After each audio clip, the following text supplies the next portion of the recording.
Cruz, vicerrector docente UAS 2018-2022. Un humanista a la vicerrectoría docente.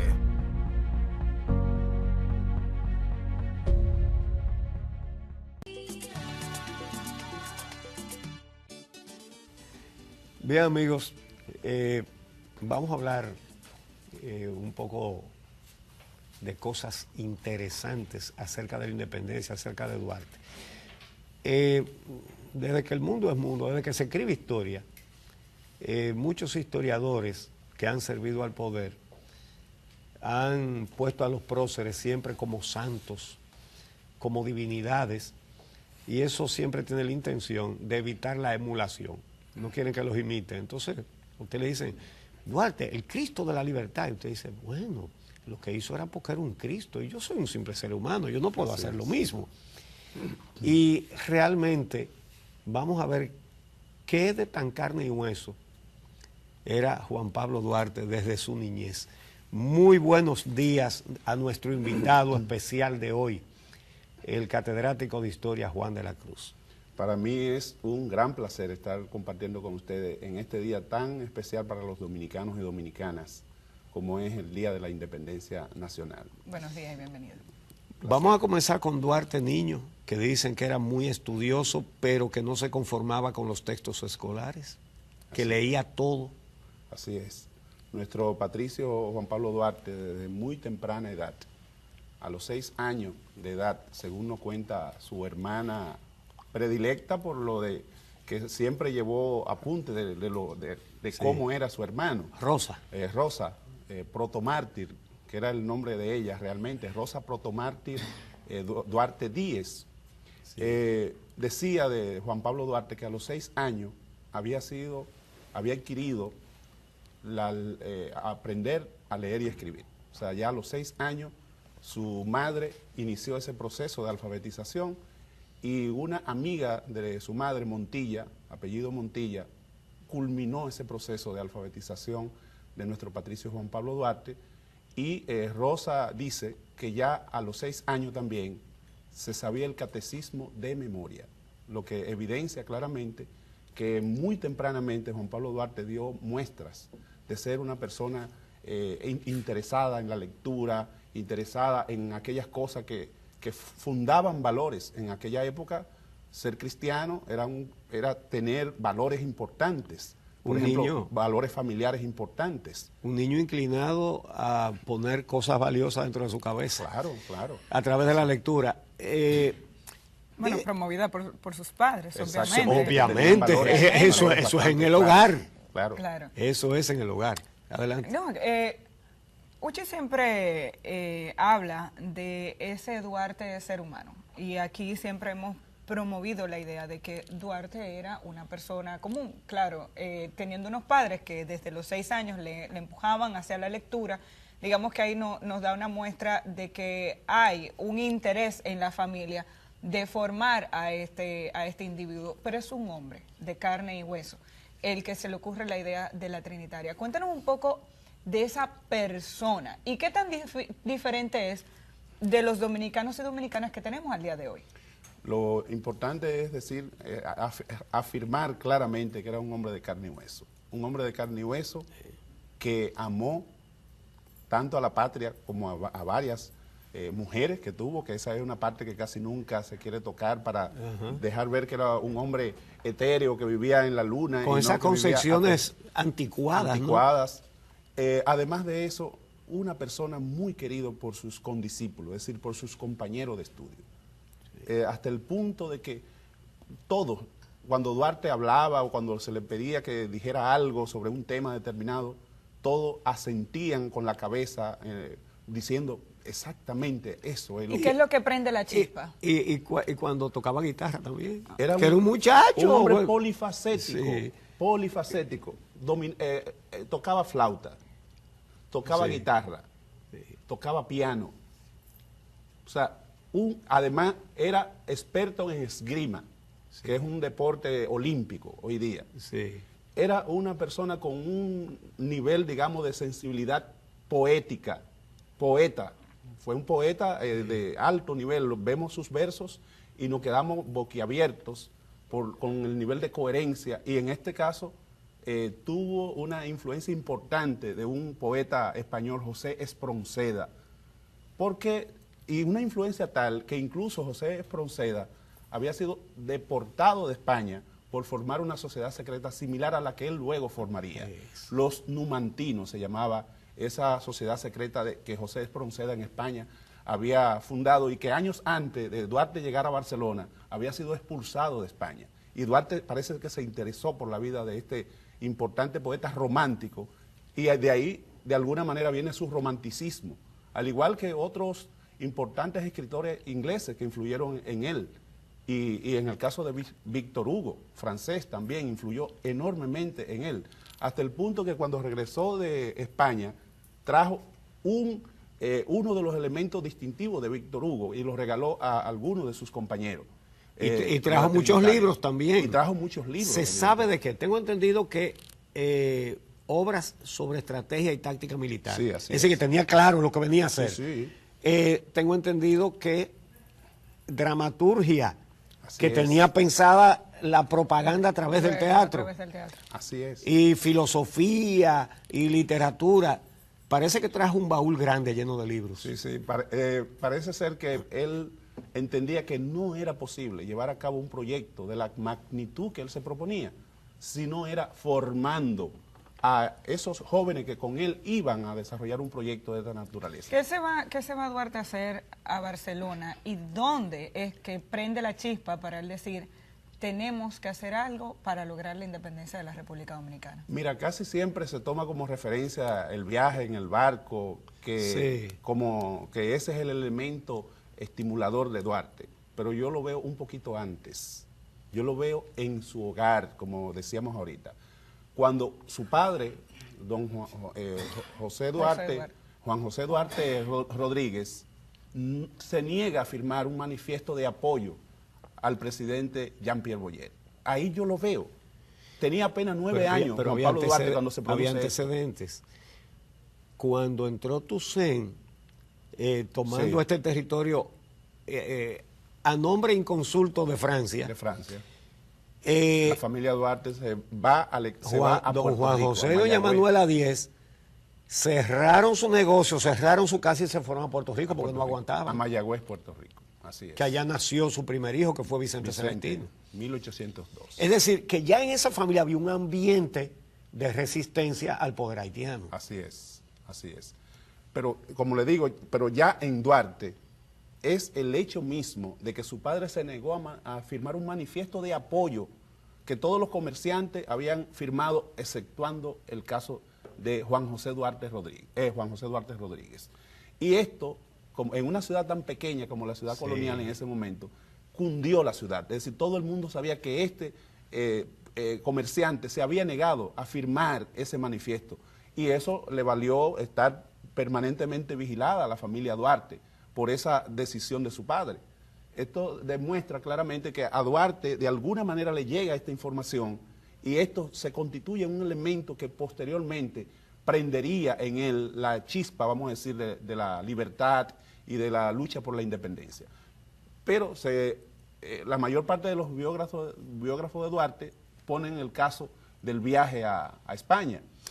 Bueno, cuando Boyer toma la decisión de ocupar esta parte de la isla, Duarte tenía 9 años. Así es. Y cuando su familia lo manda a Europa tiene 16 años. No es difícil imaginar que ese muchacho, con todas esas inquietudes, con todo eso que leía, con toda esa filosofía, y entonces en un ambiente familiar de resistencia a la ocupación haitiana, quizás preocupó a sus padres, quizás pensaron va a correr peligro aquí con todas esas inquietudes y ese temperamento que tiene, y lo sacan para Europa. Así es. Sin embargo, en Europa fue que le redondeó el asunto. Sin embargo, hay que ahí aprovechar y decir que se produce el cierre de la universidad, no como algunos suponen, que fue porque la mandó a cerrar el poder haitiano, sino que la mayor parte de los profesores de la universidad en ese momento eran sacerdotes, y la mayoría estuvo en contra de la ocupación haitiana. Y tomaron la decisión la mayoría de irse a otras colonias que todavía quedaban acá, españolas, casi como el caso todas. de Cuba y el caso de Puerto Rico. Entonces, ante esa situación, Venezuela. y Venezuela todavía, ante esa situación, evidentemente, que hay una actitud de parte de los padres de Duarte de enviarlo, de que continuara los estudios, porque ante el hecho del cierre de la universidad, pues evidentemente solamente los que tenían cierto poder económico podían enviar a sus hijos al exterior a estudiar. Y ellos, como tenían una condición económica un poco desahogada, comerciante importante de artículos ferreteros y de marina, pues entonces lo envían a Duarte a lo que era el lar nativo de don Juan José Duarte, que era en este caso Cataluña, Barcelona.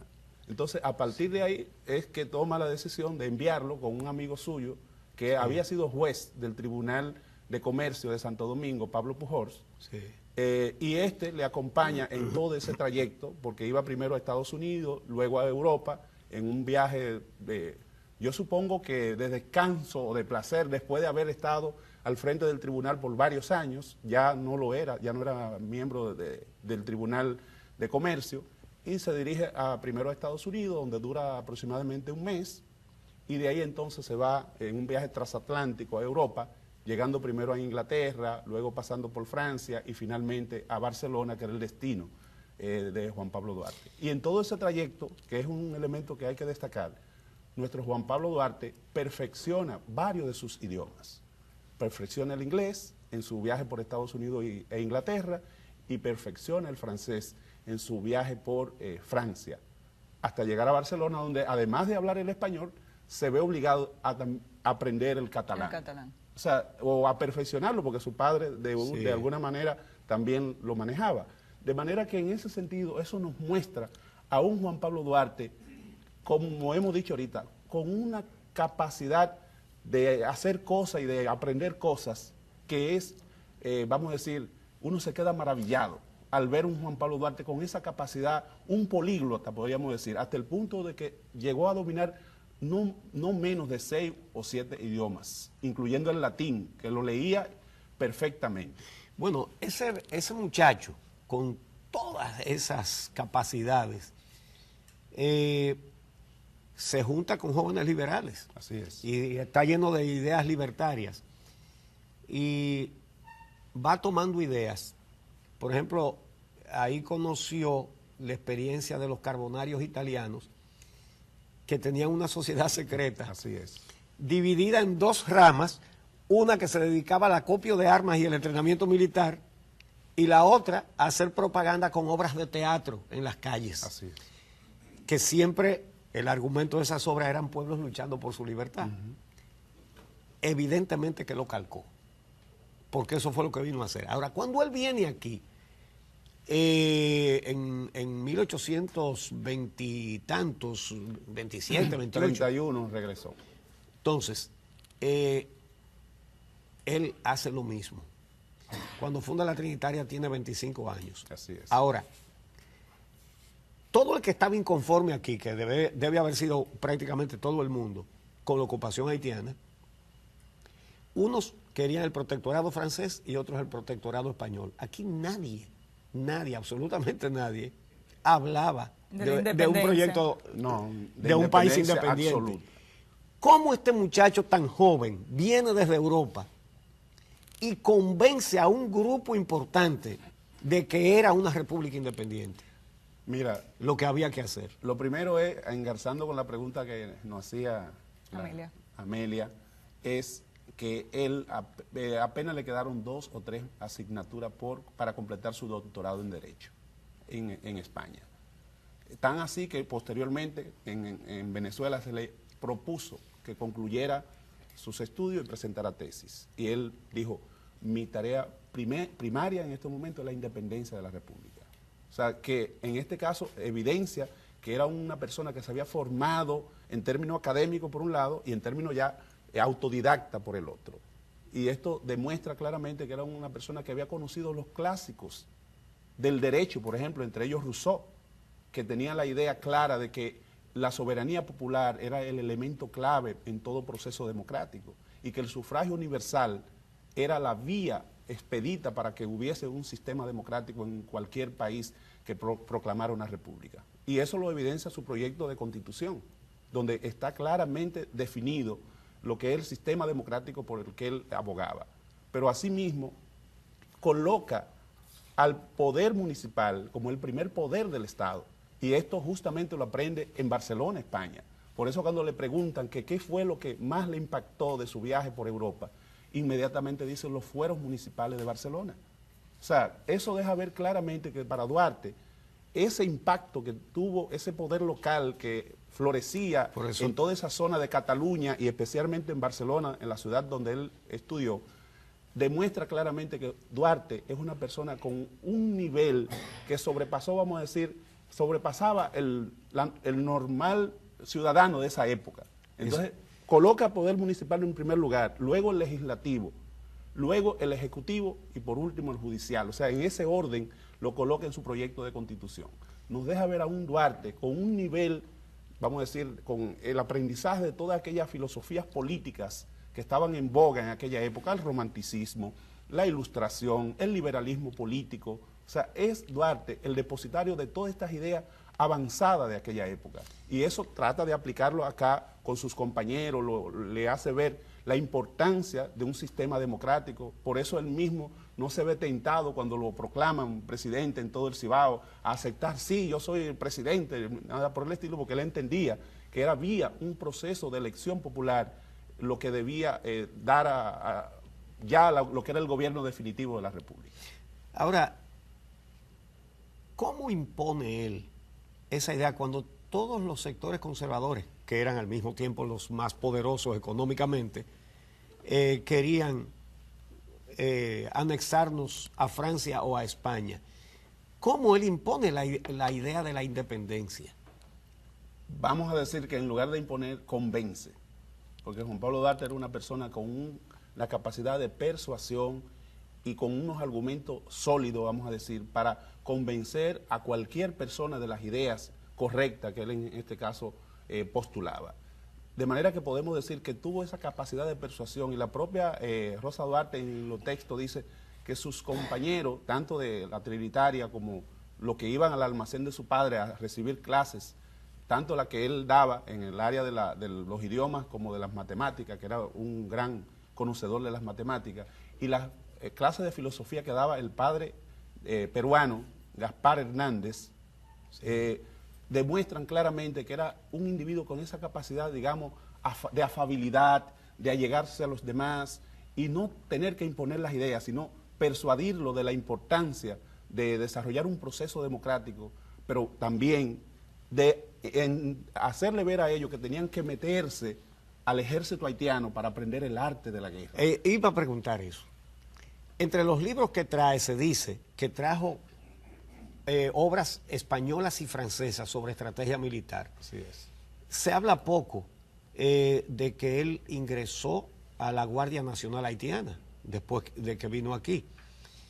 Y evidentemente que tenía clara en su cabeza la necesidad de tener acceso a armas y a entrenamiento militar. Así es. Entonces se dice que él abrió el camino y propició que muchos de sus amigos, de los trinitarios, ingresaran también a las tropas haitianas. Cuando decimos el general Juan Pablo Duarte, el general Mella, habían sido militares con los haitianos. Así es. ¿Cómo fue esa etapa? Duarte ingresa al ejército haitiano, dice Rosa, que es la referencia obligada, que todo aquello que pudiesen costear sus uniformes podían ingresar. Él compró el suyo, sí, de Entonces, cabo. Él adquirió el suyo, era Fourier, que era especie de raso, vamos a decir hoy día, y escaló posiciones hasta 1843 y llegó a capitán del ejército haitiano. Y después que se le da el golpe de Estado a Boyer, entonces a él se le inviste como coronel y miembro de la Junta Popular de Santo Domingo, se le hace una carta de ruta y él visita todos los pueblos del este con incluso investido del poder que le dio esa Junta para designar incluso a coroneles en representación del nuevo gobierno en las distintas provincias por las que pasara. A los hermanos Santana, Ramón y Pedro Santana, sea, le visita, sobre todo habló con Ramón, y Ramón le dijo, a mí no me interesa la parte militar, porque él le ofreció investirlo como coronel, o sea, con la autoridad. Él que fue le dijo. metiendo dominicanos Ajá, en la Guardia Haitiana. Exactamente. Entonces dijo Ramón, a mí no me interesa la parte militar, pero a mi hermano Pedro sí. Entonces ahí es que se designa a Pedro Santana coronel del gobierno provisional de la Junta Popular Mire, eso yo no de lo Santo sabía, Domingo. qué dato tan interesante. Y a partir de ahí entonces es que el señor Pedro Santana se involucra en todo el proyecto independentista. Es decir, es Duarte, indirectamente a través del hermano de Pedro, Ramón Santana, que eran hermanos gemelos, ambos, Pedro y Sí, Ramón, sí. pues lo motiva a integrarse a ese proceso independentista. Y es así entonces como luego Pedro Santana logra formar su ejército con los peones de su finca y con personas que vivían en los alrededores de su finca, y de esa manera viene con alrededor de 3.000 personas en el ejército. Es esta situación lo que luego a Duarte no le permite poder enfrentar a Santana tan fuertemente, porque tenía un ejército que era servil a Santana. O sea, esa situación que muchos no toman en cuenta y dicen, ¿por qué Duarte no enfrentó a Santana y lo sometió? Porque tenía un ejército fiel. Tan es así que, por ejemplo, cuando Duarte y los trinitarios le dan un golpe de Estado revolucionario a Bobadilla el 9 de junio de 1844, porque este quiso vender o entregar a los franceses la bahía y península de Samaná a cambio de protectorado militar y político.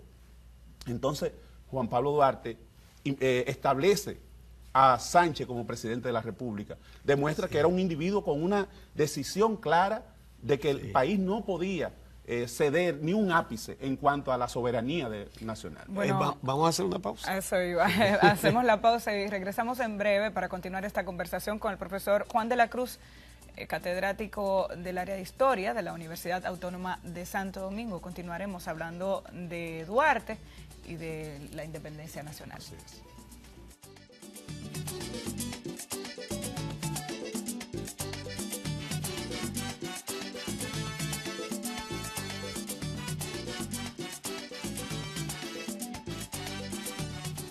Bien, continuamos esta conversación con el catedrático de Historia Juan de la Cruz acerca de la independencia y de Duarte. Resulta que los oficiales haitianos iban a presenciar las obras de teatro que presentaban los socios de la Filantrópica, la otra sociedad que creó Duarte, a chequear qué era lo que ponían ahí. Y cuando se fueron dando cuenta, entonces ahí cerraron el teatro, comenzaron a perseguir a Duarte, ¿verdad? Pero el gobierno de ocupación de Boyer cometió la perversidad de hacer una propaganda contraria a los trinitarios, basándose en que según esa campaña sucia, lo que perseguían los trinitarios era restablecer la esclavitud. La respuesta provocada por esa falacia vino en enero del 1844 en un manifiesto. 16 de enero.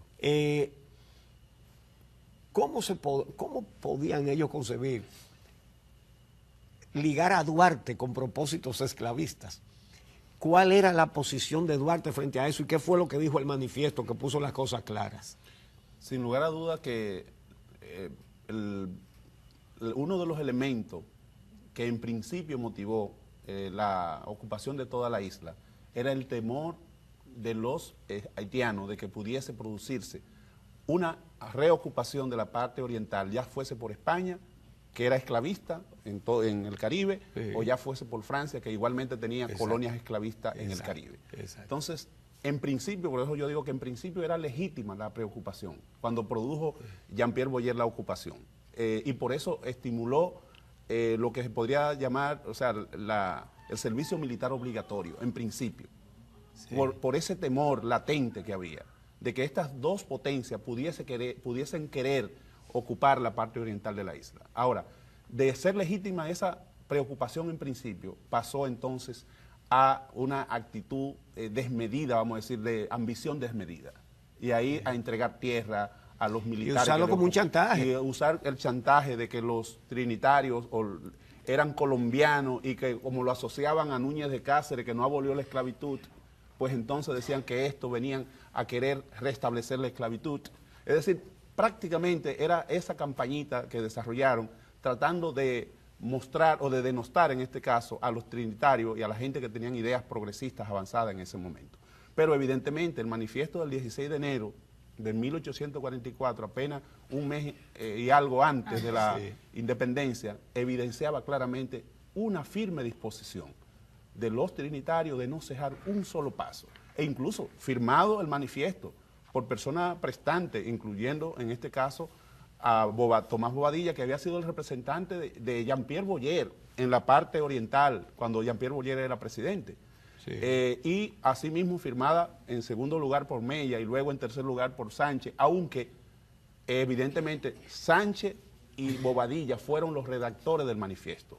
Yeah. Eran dos abogados con un gran conocimiento, con una, vamos a decir, con una capacidad de pleito, vamos, en los tribunales y demás, y ellos tenían la capacidad jurídica para elaborar este manifiesto. Solo que algunos dicen que fue Bobadilla, y Bobadilla mismo se la autoasignó en una alocución en medio del Congreso, diciendo que había sido él que lo había redactado, pero lo cierto es que fueron él y Sánchez quienes habían redactado este manifiesto. El tiempo nos castiga aquí, y nos quedan 5 minutos. No podemos desaprovechar la oportunidad para llegar al 27 de febrero. Perfecto. Se produce la independencia nacional. ¿Qué se buscaba y cuánto hemos logrado con relación a lo que se buscaba? Sin lugar a dudas que ese hecho, ese hito para nuestro país, como fue la proclamación de la independencia, el 27 de febrero, ya a la medianoche del 27 de febrero, y que prácticamente el señor Valentín Girón, que era el guardia de puesto en la arcada de la Puerta del Conde, o la arcada o la Puerta del Conde, nos dice a nosotros claramente que ya los trinitarios habían ganado a las personas claves, incluyendo a este soldado que era el centinela por el ejército haitiano, de cuidar ese monumento que era la puerta de entrada a la ciudad de Santo Domingo en aquella época. Y esto nos dice entonces que el ideal duartiano, tal cual nos lo dice José Gabriel García en uno de sus textos, ya los duartistas habían ganado todas las municipalidades en las elecciones anteriores, para elegir también a los representantes, a los colegios electorales, que eran a su vez quienes elegían a los que iban a representarnos en la Asamblea Nacional Haitiana. Dice José Gabriel García que habían ganado todas las municipalidades, lo que evidencia que habían hecho un trabajo político día por día, y es tan así que cuando llega incluso Charles Gerard por el Cibao, encuentra a Mella en Cotuí y lo hacen preso a Mella y al sacerdote de Cotuí en ese momento, que eran partidarios de la independencia. Lo propio hace cuando llega a San Francisco de Macorís, hace prisionero al sacerdote de San Francisco, porque el de Cotuí y el de San Francisco tenían como una sinergia de trabajo conjunto en pro de la independencia. Es decir, que era un hecho irreversible la proclamación de la independencia de la República. Y todos los pueblos, inmediatamente se hace esa proclamación del 27 de febrero, empiezan uno tras otro a proclamar el apoyo a lo que era esta causa redentora. Hemos logrado en la República Dominicana por la que lucharon los trinitarios en aquel momento. Yo digo que a medias. Y en este a medias significa que está inconclusa la obra que Juan Pablo Duarte y los trinitarios iniciaron. Los dominicanos de hoy tenemos el deber de continuar esta obra, de completar esta obra. Y yo soy de lo que dice, que contrario a lo que muchos piensan, que nuestra juventud está en otra cosa, esa juventud es la que está completando la obra de Duarte. Porque la lucha por el 4% para la educación fue una obra de esa juventud a través de las redes sociales, diciendo, a través de la marcha, de la sombrilla amarilla, a través la lucha esta Duarte hubiera estado actual al frente contra de la corrupción. La juventud está metida de manera directa. La lucha, por ejemplo, porque Loma Miranda no se explotada, porque Romero en San Juan de la Maguana no sea explotada, esa mina de oro. La cementera de los haitises no se llevase a cabo. Todos esos hechos es porque nuestra juventud es continuadora de ese ideal de Duarte y sabe que matar nuestros recursos naturales significa prácticamente perder la vida. Que los jóvenes de ahora y todos los ciudadanos de ahora no podemos hacer exactamente lo mismo que hizo Duarte porque ya la patria él la fundó. Exacto. Pero lo que sí podemos y debemos es enderezarla Así es. de todos los retorcimientos que le han hecho. Que le han ¿verdad? hecho. Entonces, Esa juventud, yo digo, contrario a lo que muchos dicen, que la juventud está en otra cosa, está firme en esa idea. Justo ayer teníamos un gran panel en la UAS sobre el pensamiento político de Duarte y la independencia, y el salón, el auditorio de la Facultad de Ciencias Jurídicas y Políticas estaba rebosado, lo que deja ver que esta juventud está clara en que el pensamiento político de Duarte debe ser completado.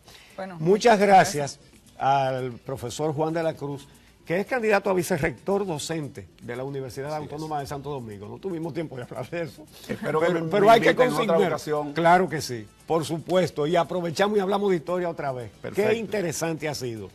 Agradecemos mucho Gracias los a ustedes. aportes que nos ha dejado a todos aquí el profesor Juan de la Cruz. Vamos a despedirnos con algo muy dominicano, un merengue que habla de lo bueno que es ser dominicano. Así es. Gracias, profesor. Juan de la Cruz, vicerrector docente UAS 2018-2022. Un humanista a la vicerrectoría docente.